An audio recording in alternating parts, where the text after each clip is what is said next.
നമുക്കിന്നൊരു പാവം healthy സാൻഡ്വിച്ചിൻ്റെ recipe ആയല്ലോ. പാവം സാൻഡ്വിച്ച് എന്ന് പറയാൻ വേറൊന്നുമല്ല കേട്ടോ. ഇതിന് വലിയ ആർഭാടങ്ങളോ കാര്യമോ ഒന്നുമില്ല. എൻ്റെ ഭർത്താവിന് അധികം വെജിറ്റബിൾസ് ഒന്നും ഇഷ്ടമില്ലാത്തതുകൊണ്ട് ഞാൻ ആകെ ഉള്ളിയും തക്കാളിയും മാത്രമേ എടുക്കുന്നുള്ളൂ. ഉള്ളി നമ്മൾ ലെഫ്റ്റ് ഓവർ ഉള്ളി ആയതുകൊണ്ട് ഞാൻ വലിയ ഷേപ്പൊന്നും ഇല്ലാതെ എന്താ പറയുക അരിഞ്ഞ് വെച്ചിട്ടുണ്ടായിരുന്നേ. ഒരു തക്കാളി എടുത്ത് ഇതുപോലെ നേരിയ റൗണ്ടായിട്ട് ഞാൻ മുറിച്ച് മാറ്റിയിട്ടുണ്ട്. പിന്നെ ഇതാ നമുക്ക് ആവശ്യത്തിനുള്ള ബ്രെഡ് എടുത്ത് ഒന്ന് ടോസ്റ്റ് ചെയ്ത് അപ്പുറത്തും ഇപ്പുറത്തേക്ക് ഒരു ഗോൾഡൻ കളർ ആവുന്നവരെ ഒന്ന് തിരിച്ചു മറിച്ചു വിട്ടൊന്ന് ചൂടാക്കിയെടുക്കണം. ഞാൻ നേരത്തെ പറഞ്ഞ പോലെ ഇതിലൊന്നും ഞാൻ ആഡ് ചെയ്യുന്നില്ല. സാധാരണ നിങ്ങൾക്ക് ഇഷ്ടമാണെങ്കിൽ ബട്ടറൊക്കെ ആഡ് ചെയ്തിട്ട് നിങ്ങൾക്ക് ബ്രെഡ് ടോസ്റ്റ് ചെയ്തെടുക്കാം. പക്ഷെ ഞാൻ കുറച്ചൊന്നും വെളിച്ചെണ്ണ ആക്കി കൊടുത്തു എന്നേ ഉള്ളൂ, വേറെ ഒന്നും ചെയ്തില്ല. അപ്പോൾ അതേ പാനിൽ തന്നെ ഇതാ നമ്മുടെ തക്കാളി ഞാൻ ജസ്റ്റ് ഒന്ന് ആ ഒരു നീരൊന്ന് ഇറങ്ങിപ്പോകാൻ വേണ്ടിയിട്ട് ഒന്ന് ചൂടാക്കി എടുക്കുന്നുണ്ട്. പിന്നെ നമുക്ക് വേണ്ടത് ഇതാ മുട്ടയാണ്. നല്ലൊരു ബുൾസൈ 2 ഉണ്ടാക്കിയെടുക്കുന്നുണ്ട് ഞാൻ. പുൽസായിക്ക് മുട്ട ഇട്ടതിന് ശേഷം ഞാൻ അതിലേക്ക് ആവശ്യത്തിനുള്ള ഉപ്പും കുറച്ച് കുരുമുളകും കൂടെ സ്പ്രിങ്കിൾ ചെയ്ത് കൊടുക്കുന്നുണ്ട്.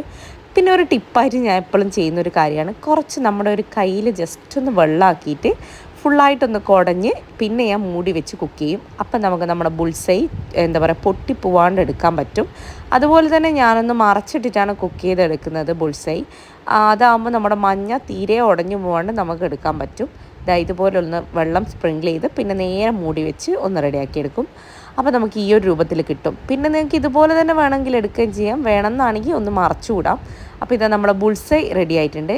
ഇനി നമുക്ക് നമ്മുടെ എന്താ പറയുക ഡ്രസ്സിങ്ങിലേക്ക് കിടക്കാം. എന്താ പറയുക ഞാനിവിടെ 2 ബ്രെഡ് എടുത്തിട്ടുണ്ട്. പിന്നെ ഞാൻ ആദ്യം വെക്കുന്ന ടൊമാറ്റോസാണ്. ഇത് കുട്ടപ്പന് വേണ്ടി ഉണ്ടാക്കുന്ന സാൻഡ്വിച്ച് ആയതുകൊണ്ട് താഴെ മാത്രമേ ഞാൻ വെജിറ്റബിൾസ് വെക്കുന്നുള്ളൂ.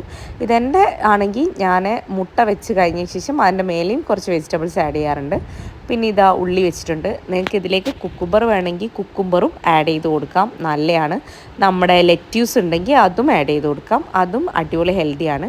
അങ്ങനെ ഇതാ 2ഉം ഞാൻ ചെറുതായിട്ടൊന്ന് ചൂടാക്കി എടുത്തിട്ടുണ്ട്. ഇത്രയേ ഉള്ളൂ, ഇതാ പരിപാടി കഴിഞ്ഞു. നമ്മുടെ സാൻഡ്വിച്ച് റെഡിയാണ്. നിങ്ങൾക്ക് ബ്രൗൺ ബ്രെഡ് വേണമെങ്കിൽ അതായാലും യൂസ് ചെയ്യാം, ഒരു കുഴപ്പമില്ല.